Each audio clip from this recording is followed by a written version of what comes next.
Hello students.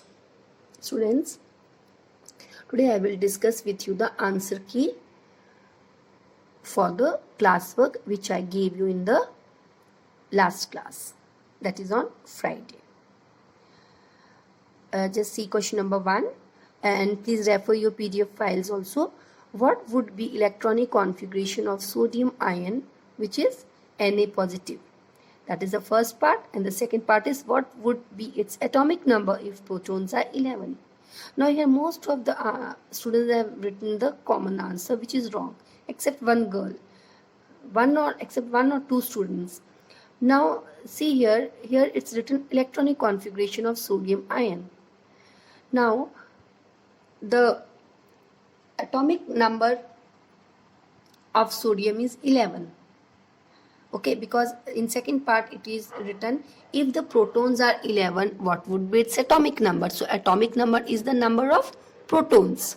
So here the atomic number is 11. So in a neutral atom of sodium, okay, the electronic configuration is K. In K shell there are 2 electrons, in L shell there are 8 electrons, and in M shell there is 1 electron. It is in neutral atom. I have told this thing number of times in all the videos. That is in neutral atom. But you see here that in M shell there is 1 electron, so it is unstable. So what this sodium atom does, it loses 1 electron. So when it will lose 1 electron, this sodium atom will become sodium ion. That is Na plus. You can write +1 also, but generally we don't show 1, it's written plus. So it's understood that one electron is lost. So that is sodium ion. So now in this sodium ion, 1 electron is less. Whereas in sodium atom, there is 1 extra electron. So here now it has 10 electrons. Sodium ion has 10 electrons. So the electronic configuration of sodium ion, that is Na plus, will be in K shell there are 2 electrons and in L shell there are 8 electrons. And the atomic number is the number of proton. So here atomic number will be 11. I hope to everyone. Okay, so please don't make such type of mistakes. Read the question carefully and then attempt the question.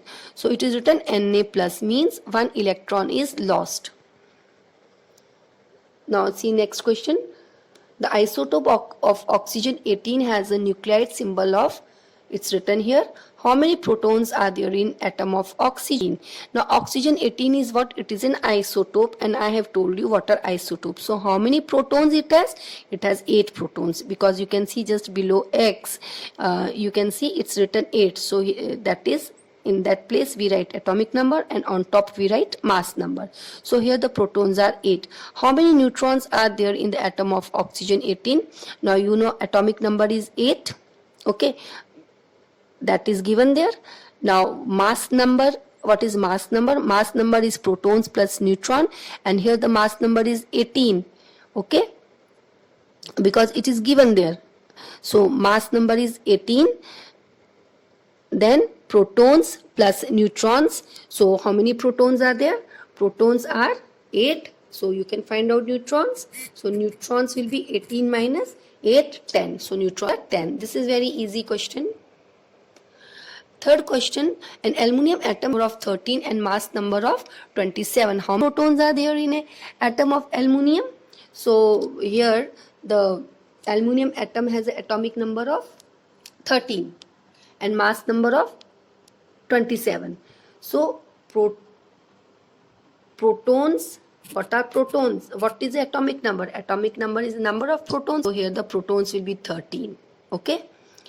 How many neutrons are there in an atom of aluminum? So the mass number is 27. You know the number of protons. So 27 minus 13. So neutrons are 14. How many electrons are there in an atom of aluminum? Now you please pay attention. It is written atom of aluminum. So in atom, okay, there is a difference between atom and an ion. So in an atom, the number of electrons and protons are same. But in an ion, it is not like this. In an ion, in the ions and the atoms, the atomic number is same, but protons and electrons are not same. But in atom, electrons and protons are same. So here in aluminium, the number of protons are 13, so electrons will be 13. Okay. Now last question, see. In a nucleotide notation, which position is occupied by the mass number? So correct answer is D, because mass number is always written on top. Okay students, so this is the answer key, but I would like to say you that please read the questions properly, understand it, and then attempt the questions, and this chapter is very important. So I have given some question and answers to you from chapter 2. Please complete those question and answers. Please write the question answers in your copies. Thank you students.